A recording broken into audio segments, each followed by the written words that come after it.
Ce mardi 27 juin, M6 propose une nouvelle émission culinaire animée par Stéphane Rothenberg et Camille Delcroix, gagnants de la saison 9 de Top Chef. Dans Snack Masters, des chefs de renom s'affrontent pour tenter de reproduire à l'identique un produit issu de la grande consommation.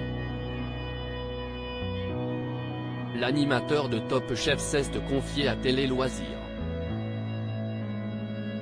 CIST parti pour une nouvelle émission culinaire sur M6. Ce mardi 27 juin, la chaîne lance un nouveau format originaire de Grande-Bretagne, qui existe déjà dans 9 autres pays, dès 21h10, Snack Masters. Le but ? Des chefs dont la renommée n'est plus à faire s'affrontent pour tenter de reproduire, le plus fidèlement possible, les recettes de produits issus de la grande consommation.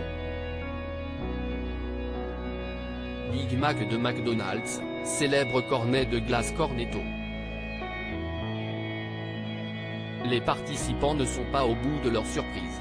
Ils seront ensuite jugés par 4 personnes, 2 représentants de la marque dont ils auront tenté d'imiter le produit et 2 influenceurs.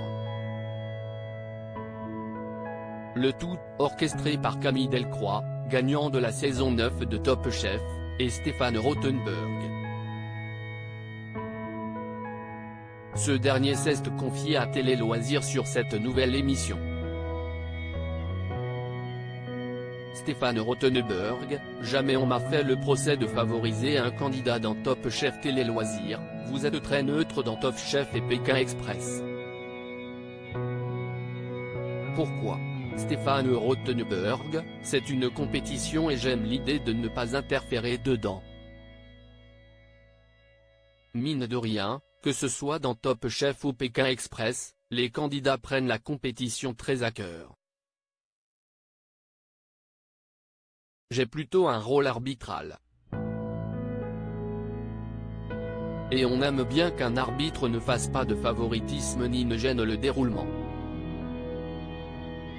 J'essaie d'être sympathique, bienveillant et de poser la bonne question. Si on commence tout de suite à titiller, on peut donner l'impression que l'on prend parti. J'ai parfaitement conscience de l'enjeu que représentent ces 2 émissions. Il faut manier l'ironie et la critique avec subtilité car il ne faut pas donner l'impression qu'on a des favoris. Je serais embêté qu'on me dise que j'étais plus pour un candidat ou un autre sur la finale de Top Chef par exemple. Ce serait gênant. Vous a-t-on déjà dit que vous donniez l'impression de favoriser un candidat à l'antenne ? Parfois, on prête, à tort, à la production d'être partial. Mais jamais on m'a fait le procès de favoriser un candidat plutôt que l'autre. Et pourtant, ce n'était pas simple avec parfois des tensions, des rivalités, des victoires à l'arraché.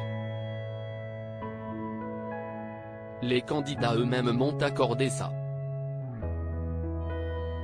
Il suffirait, in ou off, que je tape dans le dos d'un candidat parce qu'il a gagné, l'autre va le voir. Ça se joue à pas grand-chose. Stéphane Rothenberg de retour à l'animation en prime sur M6, je me suis lâché dans Snack Masters. Dans Snack Masters vous semblez au contraire aimer titiller les chefs. C'était plus facile car l'enjeu est honorifique et non financier. Ce sont des chefs très reconnus, qui n'ont plus rien à approuver. Je pouvais me permettre d'en titiller un plus que l'autre. C'était rigolo de se mettre beaucoup moins de contraintes sur Snack Masters.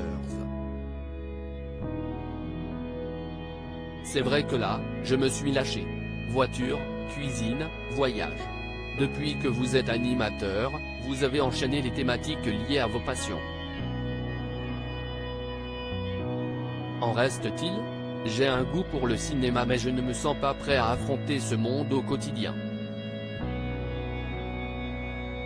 Il y a un côté un peu intello, avec du mépris. Quand on voit leur tête au César, on se dit que ce ne doit pas être simple parce qu'ils ont l'air malheureux. Le monde de la télé est plus sympathique. Il rit, à l'instar de certains de vos confrères. Vous ne seriez pas tenté de donner la réplique ? Je crois que je n'ai pas le talent. J'adorerais produire, mais ce serait un énorme changement de vie. Peut-être que si j'avais 10 ou 15 ans de moins, je tenterais. Stéphane Rothenberg fait de rares confidences sur sa fille Emma. La télévision n'a pas grand intérêt pour elle en tant que férue de voiture. Songez-vous à une reconversion en pilote automobile ? Non. Je n'ai jamais été un pilote frustré. J'aime conduire, je peux rouler des milliers de kilomètres sans fatiguer. Maintenant je suis trop vieux pour commencer à rouler vite. En revanche, je pourrais être marchand de voitures comme on est marchand d'art. Mais je ne suis pas sûr d'être un bon commerçant parce que je suis pressé d'acheter et de vendre, ce qui est le meilleur moyen de ne pas faire d'affaires. Quel est le plus grand rêve qu'il vous reste à accomplir? En voyageant, je me suis souvent demandé ce que ça ferait de vivre dans un autre pays, mais je n'ai jamais eu le courage. Comme je l'explique à ma fille, Emma, 26 ans, note de la rédaction, on aurait tous pu vivre tellement de vies différentes en fonction de nos décisions. Votre fille a-t-elle voulu suivre vos traces? Pas du tout. Elle est créatrice de mode et entrepreneuse. La télévision n'a pas grand intérêt pour elle. Elle a beaucoup plus de courage et de détermination que moi à son âge, si est-il bluffant.